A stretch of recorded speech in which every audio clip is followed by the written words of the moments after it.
বিসমিল্লাহির রহমানির রহিম। আসসালামু আলাইকুম ওয়া রাহমাতুল্লাহ। ঢাকা প্রাইভেট কার চালক ইউনিয়নের সেন্ট্রাল অফিস থেকে সভাপতি শহীদ বলছিলাম। মহান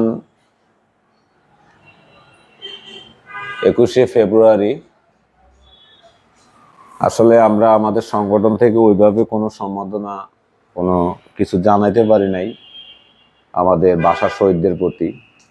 এটাও আমাদের জন্য একটা হতাশাজনক।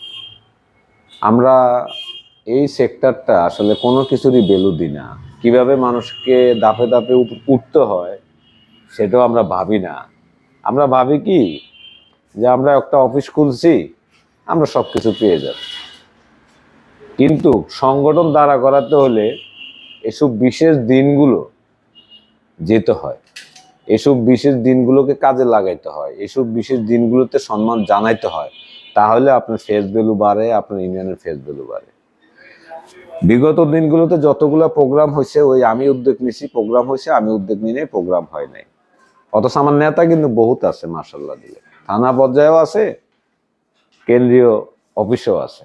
ইনশাআল্লাহ এরা থাকবে, কিন্তু উদ্যোগটা হতে পারবে না। এরা ওই যে আমার মাথায় কাঁড়াল ভাঙবে, বলবে ভাই আপনি করেন, আমরা আছি, এ পর্যন্ত। কিন্তু নিজেরা যে একটা উদ্যোগ নিবে যে লিডার সামনে একটা বিশেষ দিন আসতেছে, এই দিন আমরা কি করতে পারি, এগুলা আমাদের ভিতরে নাই। আমরা সংগঠন চাই, অধিকার চাই, নেতা হইতে চাই, কিন্তু নেতা হইতে গেলে যে কয়েকটা সিঁড়ি বাইতে হয় সেটা আমরা খেয়াল রাখি না। আমি বিগত বক্তব্যগুলোতে আমি বলছিলাম যে এই মাসের ভিতরে যদি আপনারা আপনাদের সদস্যপদ অ্যাক্টিভ না করেন, যদি সদস্যপদ অ্যাক্টিভ না করেন, তাহলে ভাই 1 তারিখের পরের থেকে কিন্তু গণহারে রিমুভ মারা হবে। হোক তিনি থানা প্রধান, হোক তিনি সেন্ট্রাল নেতা, হোক তিনি যে কোনো বিশেষ সদস্য, কিবা আমার ভাই, কিবা আমার অমুক, আমার তমুক, যদি তার বকেয়া 1 তারিখের আগে তিনি ক্লিয়ার না করেন, তাইলে সংবিধান অনুযায়ী ওনাকে ইউনিয়ন থেকে সাসপেন্ড করা হবে আজীবনের জন্য।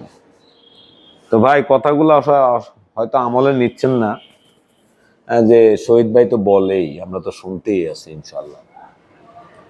তো সেই বল আর এই বল অনেক ডিফারেন্স আছে। কারণ ওই যে কয় না, মানে কি বলে এটা, যে বেলতলায় নাউরা কয়বার যায়,